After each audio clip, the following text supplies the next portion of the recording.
आदाब, सत श्री अकाल दोस्तों। मुझे आशा है आप लोग अपने घरों पर सुरक्षित हैं और ध्यान रख पा रहे हैं अपना। मैं संदीप कुमार शर्मा हाजिर हूँ एक बार फिर एक नए पाठ के साथ, जिसका शीर्षक है कठपुतली।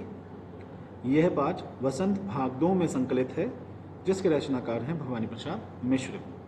आइए दोस्तों, इस पाठ को हम आरंभ करते हैं और समझने की कोशिश करते हैं कि इस पाठ के माध्यम से भवानी प्रसाद मिश्र ने हमें क्या समझाने की कोशिश की है। जैसा कि सबसे पहले यदि हम बात करें कठपुतली की, तो कठपुतली अर्थात ऐसी पुतली जो लकड़ी से बनी हुई हो, उसको हम कठपुतली कहते हैं। तो सबसे पहले हम चित्र को देखें, क्योंकि चित्र बहुत सी बातें हमें समझाने का कार्य करते हैं। देखिए, चित्र में कठपुतली नज़र आ रही है, बड़ी रंगीन है, इसके आगे पीछे धागे हैं और पर्दे के पीछे से कठपुतली वाला इस कठपुतली को नचा रहा है, अर्थात अपना खेल दिखा रहा है। तो हम समझ सकते हैं कि कठपुतली के आगे पीछे धागे हैं और यह धागे कहीं ना कहीं उसकी परतंत्रता को दर्शाने का कार्य करते हैं कि कठपुतली आज़ाद नहीं है।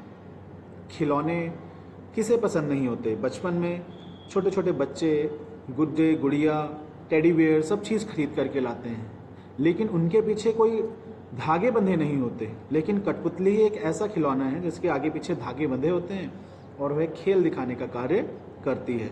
तो इस रूप में यदि हम देखें तो कठपुतली जो ये पाठ है, इसमें भवानी प्रसाद मिश्र कहीं ना कहीं स्वतंत्रता के महत्व को दर्शाने की कोशिश कर रहे हैं। जैसा कि हम सभी जानते हैं कि जीवन में चाहे मनुष्य हो, पशु हो, पक्षी हो, प्रकृति हो, सभी को अपनी स्वतंत्रता प्रिय है। आप लोग इस बारे में अपनी पाठ 1 में भी जानकारी प्राप्त कर चुके होंगे, जो कि हमारा पाठ था हम पंछी उन्मुक्त गगन के। उस पाठ के माध्यम से भी हमने ये बात जानी थी कि पक्षियों को आज़ादी कितनी प्रिय है। यदि उन्हें सोने की कटोरी में स्वादिष्ट भोजन दिया जाए, सोने का पिंजरा दिया जाए, तो शायद वे वहाँ प्रसन्न नहीं होंगे। ठीक इसी प्रकार का विचार हो सकता है कठपुतली का भी हो। आइए इस पाठ को हम पढ़ते हैं और समझने की कोशिश करते हैं कि इस पाठ के माध्यम से भवानी प्रसाद मिश्र हमें क्या समझाना चाहते हैं। तो सबसे पहले यदि हम बात करें, कठपुतली गुस्से से उबली, बोली, ये धागे क्यों हैं मेरे आगे पीछे, इन्हें तोड़ दो, मुझे मेरे पाँव पर छोड़ दो। तो कठपुतली गुस्से में है। अब हम समझ सकते हैं कि गुस्से का कारण क्या है। गुस्से का कारण है ये बंधे हुए धागे जो आगे पीछे बंधे हुए हैं। वो क्या बोल रही है, ये धागे क्यों हैं मेरे आगे पीछे। अच्छा, ये आगे पीछे के बीच में जो चिन्ह है, इसको हम कौन सा चिन्ह कहते हैं? जी हाँ, बिल्कुल सही, ये है योजक चिन्ह। और इनके लास्ट में जो अंत में जो ये चिन्ह आ रहा है, ये है हमारा प्रश्नवाचक चिन्ह। तो इन्हें तोड़ दो, मुझे मेरे पाँव पर छोड़ दो।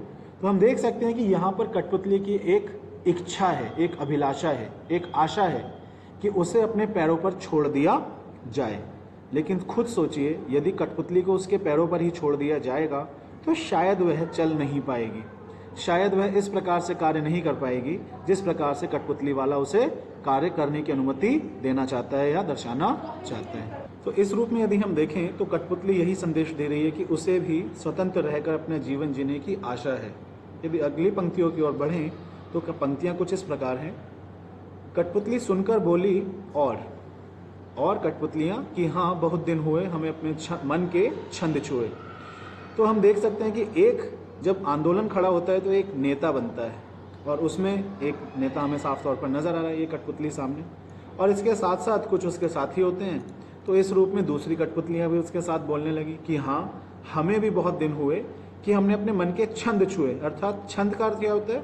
छंद का अर्थ होता है अपनी आशा, मन के विचार, अभिलाषा, इच्छाएं। तो बताते हैं कि हमने ऐसा कोई कार्य नहीं किया जो हमने अपने मन के अनुसार किया हो। कठपुतली वाला हमें जिस प्रकार नचाना चाहता है उस प्रकार वह हमें नचाता रहता है, लेकिन अब हम कठपुतली वाले के इशारों पर नाचना नहीं चाहते हैं। हम चाहते हैं कि हमारे आगे पीछे के जो ये धागे हैं ये टूट जाएं और हम स्वतंत्र रहकर अपना जीवन व्यतीत कर सकें।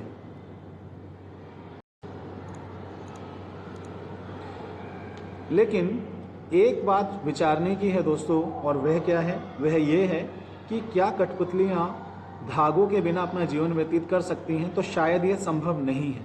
क्यों? क्योंकि कठपुतलियाँ तो खुद में निर्जीव हैं, उनके अंदर तो कोई प्राण है ही नहीं। और इस रूप में यदि हम आगे बढ़ें तो हम देखेंगे कठपुतलियों के यदि धागे ही तोड़ दिए जाएंगे तो उनके जीवन का कोई औचित्य रहेगा ही नहीं। उनको बनाने वाला भी मनुष्य है और उनको चलाने वाला भी मनुष्य है। तो इस रूप में हम कह सकते हैं कि यह एक काल्पनिक कविता सी महसूस होती है, जिसमें कठपुतलियाँ अपने जीवन की स्वतंत्रता की तो मांग करती हैं, लेकिन यह स्वतंत्रता हमें अनिश्चित रूप से ही कैसी अनुचित प्रतीत होती है कि इसमें कोई अनिश्चितता है ही नहीं कि वह यदि स्वतंत्र हो पाएंगे तो किसी प्रकार का कोई कार्य कर पाएं। यदि अगली पंक्तियों की ओर बढ़ें तो वह कुछ इस प्रकार है। मगर पहली कठपुतली सोचने लगी। अब हम समझ सकते हैं कि पहली कठपुतली क्या सोच रही है। वह यही सोच रही है कि यदि वह स्वतंत्र हो भी जाए और अपने साथ साथ दूसरी कठपुतलियों के भी बंधन वह तुड़वा दे, फिर इसके आगे क्या इसके आगे वह अपना जीवन जी पाएंगी? क्या इसके आगे क्या वह रोजगार प्राप्त कर पाएंगी, अपना व्यक्तिगत विकास कर पाएंगी? तो शायद ये संभव नहीं है। इसलिए वह कहती है, ये कैसी इच्छा मेरे मन में जगी।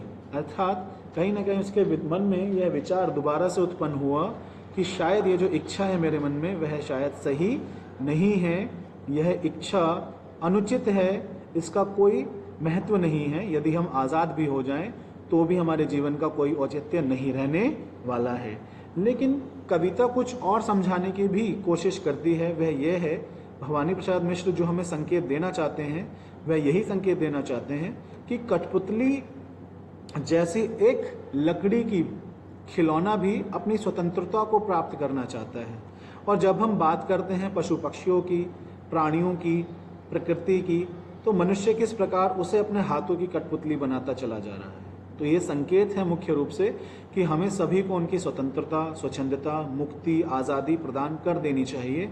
यदि हम उनके साथ किसी प्रकार का भी खिलवाड़ करते हैं, यह सोचते हैं कि हम इनके अधिपति हैं, हम इनके कर्ता धर्ता हैं, तो शायद वह सही नहीं है। तो भवानी प्रसाद मिश्र संकेत मुख्य रूप से जो दे रहे हैं इस कविता के माध्यम से वह यही है कि हर किसी को अपनी आज़ादी प्रिय है और उसे वह आज़ादी मुख्य रूप से प्राप्त होनी चाहिए। अब यदि हम इस पाठ को हम पंछी उन्मुख गगन के पाठ से जोड़ करके देखें तो दोनों पाठों का उद्देश्य एक ही है। वह क्या है? आज़ादी। अर्थात हम मनुष्य दूसरों की आज़ादियों का हनन करना मुख्य रूप से जानते हैं, जो कि सही नहीं है। और इस रूप में यह कविता हमें सही मार्गदर्शन प्रदान करती है कि सिर्फ पक्षियों को ही नहीं, हमें जीव जंतुओं को, प्रकृति को भी अपने बंधन में रखने का कोई अधिकार नहीं है। उन्हें आज़ादी मुख्य रूप से प्राप्त होनी चाहिए। तो दोस्तों, यदि आपको यह वीडियो पसंद आई है तो प्लीज़ चैनल को सब्सक्राइब करें, लाइक करें, शेयर करें और हाँ, कमेंट करना ना भूलें। आज के लिए इतना ही। जय हिंदी, जय हिंदुस्तान दोस्तों। जय हिंदी, जय हिंदुस्तान।